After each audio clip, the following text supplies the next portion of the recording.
so going into kind of what I wanted to talk about as far as like having a lot of different interests, like I love whenever people say they don't have passions, I always ask like, okay, what'd you like to do when you were a kid? Because I love how you can see sort of like the raw materials of who they're meant to be in a way. Yeah. Like when they're little, like, it's like, when I think back, I'm like, okay, I loved like poetry, or like my mom was saying I used to draw a lot of like expressive things. I loved writing. I liked like, trying to write a novel, but then I also I had this binder that I would try to make, International Kids Club or whatever. Yeah. And like, I was very organized there, and that's not necessarily a creative skill, but I bring that organization sort of into what I do. And I think as I grew, I sort of started to feel guilty because, not only can you get scattered with that, it's a double-edged sword. Like if you have so many things pulling you, you can totally, just not do anything or kind of lose yourself in that. Or because I ran into, after Conan, I had all these people saying like, so are you writing a script? So are you doing this? And I was like, I could write a script. And so I started writing a script, and then they're like, oh, but you got to do your packet for the show. And I'm like, okay. And like, I was kind of just listening to like, I could do this, you know what I mean? Yeah.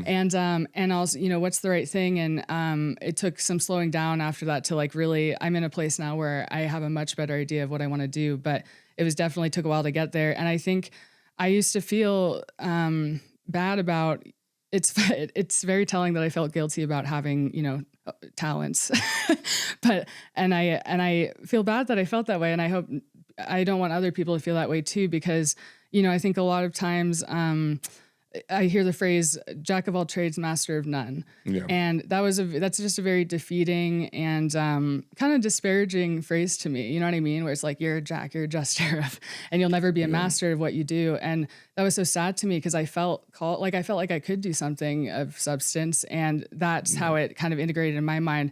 And now I sort of see it as like Renaissance man or woman.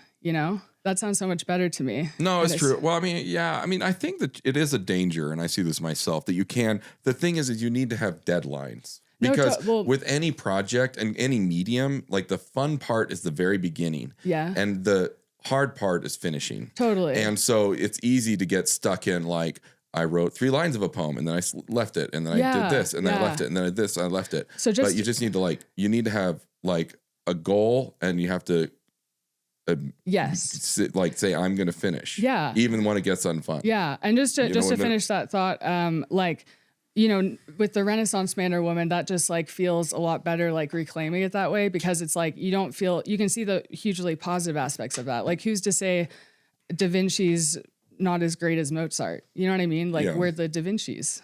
And but again, I don't know. It's funny, Da Vinci. No, and I'm pro that. No, like, don't pro. I work a lot of different interests. He had a messy journal, but he didn't really finish much. But we talk about him to this day. We do. But no, and he did. But we talk about him mainly for his sketchbook. Okay, better example then would be looking today. There are only 7 Da Vinci paintings in existence. Oh, okay. Well, they were great paintings. They were great paintings. He's a big deal. Yeah. But I think also I felt guilty about having half-finished projects and stuff. And nowadays I have revisited them and I finished them and I'm really happy with them. And it was because you need your subconscious to kind of stew on it. And like, it's okay if you don't always finish things because they'll lead to other things. And I think a better example than if you don't like Da Vinci. No, Da Vinci's fine. No, Da Vinci is a fine example. I'm just kidding. Yeah. But I think like Bo Burnham, he has a lot of different things he brings together: music, comedy, even like stage lights and everything, and video and YouTube. And or in Moses Storm, he's like an example of a stand-up. He does like this really cool art show with his stand-up. And so looking to people like that, where just seeing it as a plus instead of like I don't know. I feel like we focus too much on the negatives. No, it's true. Well, no, I mean, there's always insecurity, and when you're making anything, I mean, my view, this is how like any project goes for me. I start it and I think it's amazing. And about halfway through, I think it's terrible. Yeah. 75% of the way through, I want to quit, but I'm like, well, I've done 75%. I'm just going to freaking finish it. And then when it's done, I think it's okay. And somehow, if it does well, I'm like out in the world. And that's another thing. I think you can even get stuck in the trap of just, because it's scary to like send your stuff off to festivals in the film or whatever. It's just easier like, well, I'll just finish it. I'll stick it in my shelf and I'm done. Yeah. But send it off, put it, like, you should be at least putting 10 or 20% of the effort of making it into trying to get people to see it.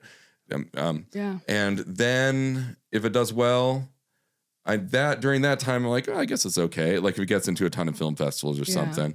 But then after I'm done, I think back on it. I'm like, man, that wasn't very good. But then I'll look back. I'm like, no, that was actually pretty good. Yeah. And it's like kind of surprises you. Like you'll look back at it like maybe 3 years later and be like, oh yeah, that's actually pretty good. Well, that's actually why I don't mind half-finished projects is what I've learned. Is I go back to the half-finished project that I thought sucked at the 75%. And I'm like, this is pretty good.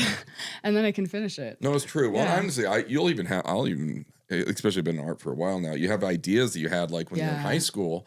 And you thought like, well, that was good, but it stuck with you. And you're like, I should do that. And then turned out to be one of your best ideas. Totally. Or you made something in high school and you even finished it and it did something. But you're like, no, I still like that idea, but I'm way better now. I can do it again better. Yeah. Like and do it bigger. Totally. And that's a common thing. And I think sometimes like I had this script in my head for a while, like that was really developing in my head, but I had a really hard time just getting it out, and I had some passes and stuff like that, but just... And I wasn't in a good headspace then, and it just wasn't working. And it really got to me because I'm like, oh my gosh, like, I don't think this is ever going to happen. You know what I mean? Like I'm picturing my timeline. It's very overwhelming. But then now, time is relative. Like some years pass like that. And then others like feel like they really take their time. And like, I think when things are happening fast for you, it's freaky because like with Conan and stuff, all this stuff was coming at me really fast. And that's true. You have no idea how big. Gotta go. And you want to take advantage of everything. And there's a lot of pressure comes with that and you have to manage it. And I think with, I'm losing my train of thought, but with doing things fast, hello, editor. Well, when you're coming up with things, you can have a lot of ideas come out, but then you select and you focus. This is what I was going to say.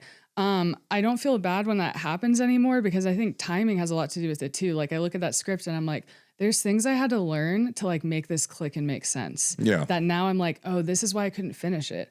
And also like that script, like just this week, like it just came flowing out of me. Yeah. And I have like a ton of it done and I don't know what happened. It's like the floodgates opened, Yeah. So it's cool. Things can happen quickly. If you're intimidated and like, I don't have, I'm in my 30s now and I don't have a good start. And like, I don't, just in your head about whatever, things can happen very quickly. And I think they happen quicker when you follow your flow.